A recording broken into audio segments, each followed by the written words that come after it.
నమస్కారం. ఆంధ్రప్రదేశ్ ముఖ్యమంత్రి వైఎస్ జగన్మోహన్ రెడ్డి గారు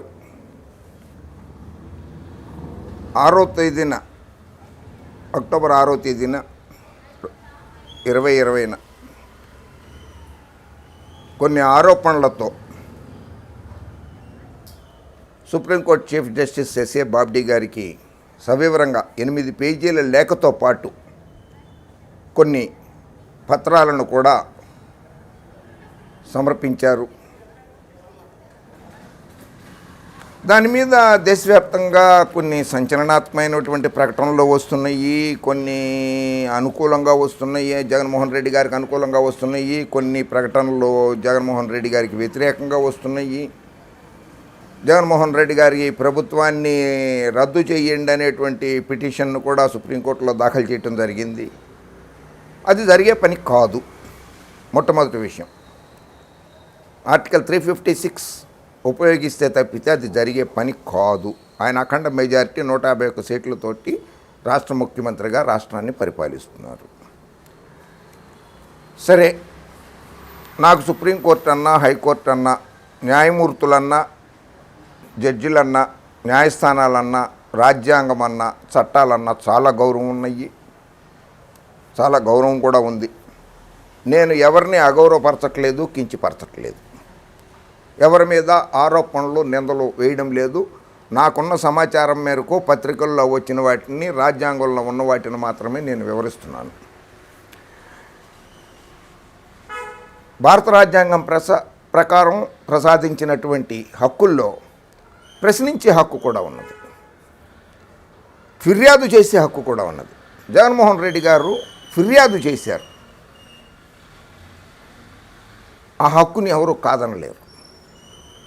ఆయనకి ఫిర్యాదు చేసే హక్కు ఉన్నది, స్వేచ్ఛ ఉన్నది.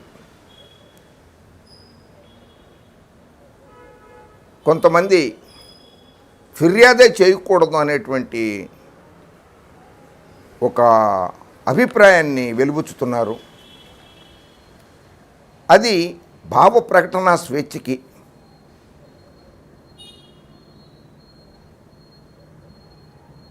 వ్యక్తిగత స్వేచ్ఛకి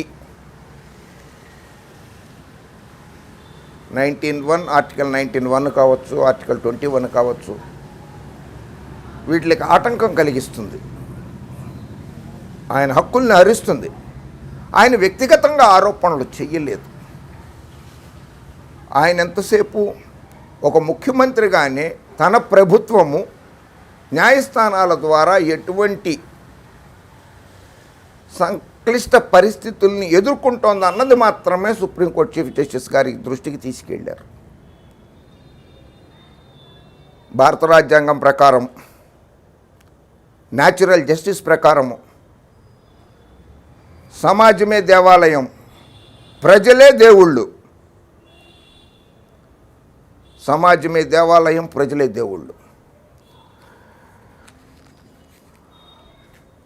ఎస్ఏ బాబ్డీ గారికి లేఖ అందినట్లుగా మాత్రం అందరూ చెప్పుకుంటున్నారు. ఆ లేఖలోని అంశాలన్నీ కూడా బహిర్గతమే అయినాయి, పబ్లిక్ డొమైన్లోనే ఉన్నాయి. ఆ లేఖలోని అంశాల మీద సుప్రీంకోర్టు జడ్జి గారి మీద, ఆంధ్రప్రదేశ్ హైకోర్టులోని న్యాయమూర్తుల మీద విచారణకి ఆ లేఖలో ఉన్న అంశాలు అర్హత ఉన్నాయా లేదా, విచారించదగినదా కాదా, విచారణ జరిపించాలా వద్దా, విచారణకు స్వీకరించాలా వద్దా అనేది chief justice of India Bobde గారు మాత్రమే తీసుకోవాలి నిర్ణయాన్ని.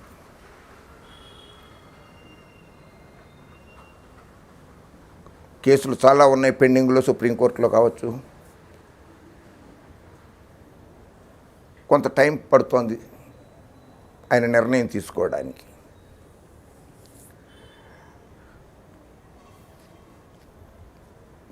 ఇక్కడ కొన్ని విషయాలలో చాలా చాలా బాధాకరమైన విషయం. సమాజమే దేవాలయము, ప్రజలే దేవుళ్ళు అనుకుంటున్నప్పుడు భారతదేశంలో సుప్రీంకోర్టులో 34 మంది జడ్జిలు ఉండాలి రాజ్యాంగం ప్రకారము. ప్రస్తుతం యాజ్ ఆన్ టుడే 30 మందే ఉన్నారు. 25 హైకోర్టులలో 1079 మంది జడ్జిలు, 771 మంది పర్మనెంట్ జడ్జిలు, 308 మంది అడిషనల్ జడ్జెస్, మొత్తం కలిపి 1113 3 మంది జడ్జిలు భారతదేశంలో ఉన్నారు. 1 అక్టోబర్ 2020 నాటికి భారతదేశంలో 404 జడ్జిల స్థానాలు ఖాళీగా ఉన్నాయి. అంటే ఈ దేశ ప్రజల్లో కేసులు వేసిన వాళ్ళ కేసులకి ఎన్ని సంవత్సరాల నుంచి వాళ్ళు కోర్టుల చుట్టూరా తిరుగుతున్నారు. ఒక కేసు 1983లో వేసిన కేసు కూడా 93, 2003, 28 సంవత్సరాల నుంచి కూడా పెండింగ్లో ఉన్నదే. సుప్రీంకోర్టుల్లో కూడా హైకోర్టుల్లో కూడా ఏళ్ల తరబడి కేసులు పెండింగ్లో ఉంటున్నాయి. మరి అది ప్రజల హక్కుకి భంగం కలిగినట్లు కాదా? దాని మీద ఎవరూ ప్రశ్నించకూడదా? ఎవరో భారతదేశంలో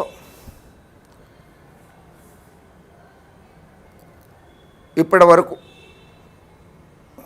as per bar council of India లెక్కల ప్రకారం 16,670,000 మంది లాయర్లు ఉన్నారు. 16,670,000 మంది న్యాయవాదులు భారతదేశంలో ఉన్నారు. అందులో ఉత్తరప్రదేశ్లోనే ఎక్కువ మంది ఉన్నారు.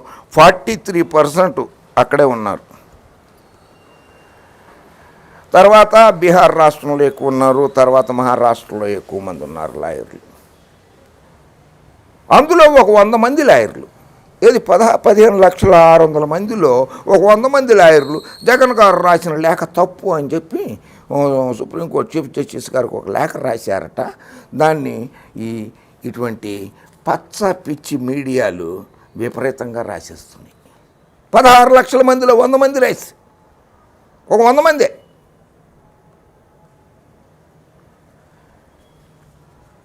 జగన్ లేఖలో కట్టుకథలు ఉన్నాయట. వ్యక్తిగత కక్షతోనే దాన్ని ప్రయోగించారు. సీజేకు మద్రాసు హైకోర్టు న్యాయవాదుల సంఘం అధ్యక్షుడి లేఖ. ఆయన ఒక ముఖ్యమంత్రి, ఆయనకి వ్యక్తిగత కక్షలేంది? ఆయన కేసులు ఏవి హైకోర్టులో కానీ సుప్రీంకోర్టులో కానీ లేవు. ఆయన ఉన్నది సిబిఐ కోర్టు. సిబిఐ కోర్టు తర్వాత హైకోర్టు ఉంటుంది, హైకోర్టు తర్వాత సుప్రీంకోర్టు ఉంటుంది, సుప్రీంకోర్టులో హైకోర్టులో కూడా డివిజన్ బెంచ్లు ఉంటాయి, తర్వాత సుప్రీంకోర్టులో కూడా జడ్జిల బెంచ్లు ఉంటాయి, అన్నీ ఉంటాయి. ఆయనకి ఇప్పుడిప్పుడే వచ్చే నష్టం ఏం లేదు. సుప్రీంకోర్టు, హైకోర్టు న్యాయమూర్తులకు వ్యతిరేకంగా ఏపీ ముఖ్యమంత్రి జగన్ రెడ్డి లేఖ రాయడాన్ని ఆల్ ఇండియా జడ్జెస్ అసోసియేషన్ ఖండించింది. జడ్జిలకు కూడా నియమావళి సూత్రాల్లో ఉన్నాయి, పబ్లిక్ డొమైన్లో మాట్లాడకూడదు, వాళ్ళు ఏది విమర్శ చేయకూడదని కూడా ఉన్నది కదా సుప్రీంకోర్టు రూల్స్ ప్రకారంగా. మరి దాన్ని కూడా వైలేట్ చేసినట్లే కదా. 2016లో అప్పటికి ఉమ్మడి ఆంధ్రప్రదేశ్ హైకోర్టే అది లేఖ రాశారు. సుప్రీంకోర్టు హైకోర్టులకి లేఖ రాస్తే అది హైకోర్టుకి పంపించిన లేఖ. High court judicature at Hyderabad, high court of judicature at Hyderabad for the state of Telangana and state of Andhra Pradesh 6/6/2016 నాడు ROC number 1207/2016 vigilance cell restatement of values of judicial life as framed by the Honorable Supreme Court of India. Reminder to all the judicial officers on the following aspects for its strict observance. As the High Court desires it necessary to remind all the judicial officers as to restatement of values of judicial life framed by the Honorable Supreme Court of India, all the judicial officers working in the states of Telangana and Andhra Pradesh are hereby directed to make strict adherence to the following. Justice must not merely be done, but it must also be seen to be done. న్యాయం చేసేసామని చెప్పటం కాదు.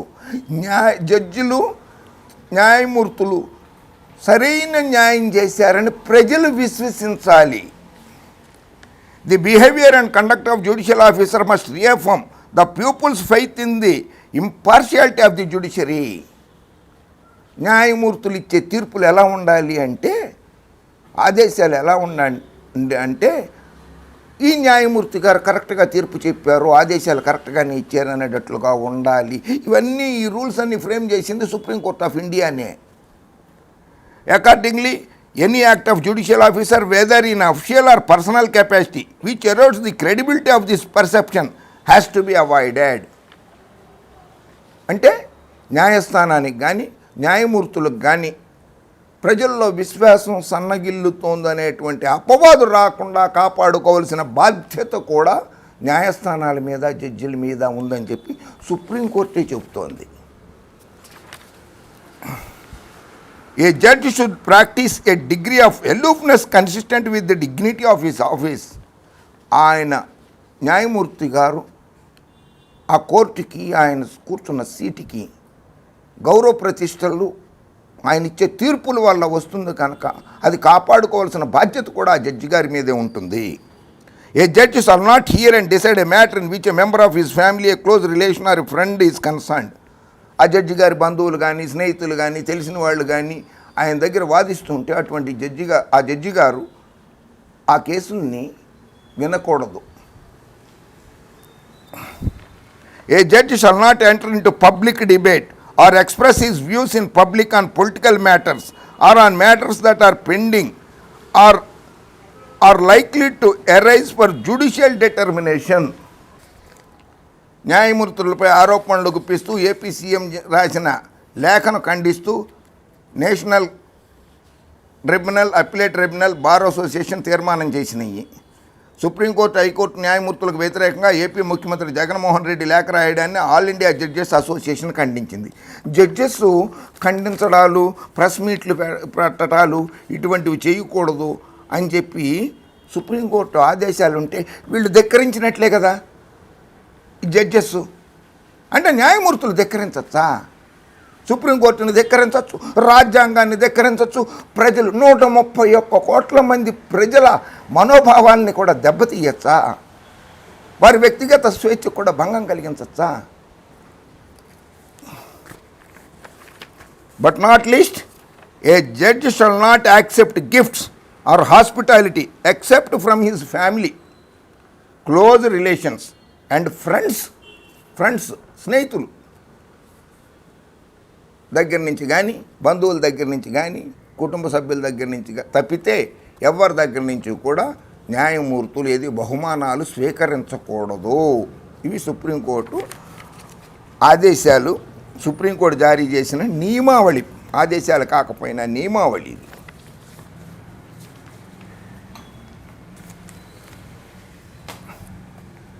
Article 14 నేను చాలాసార్లు చెప్తున్నాను. Constitution of India, equality before law. The state shall not deny to any person equality before the law or the equal protection of the laws within the territory of India. Provision of discrimination on grounds of religion, race, caste, sex or place of birth.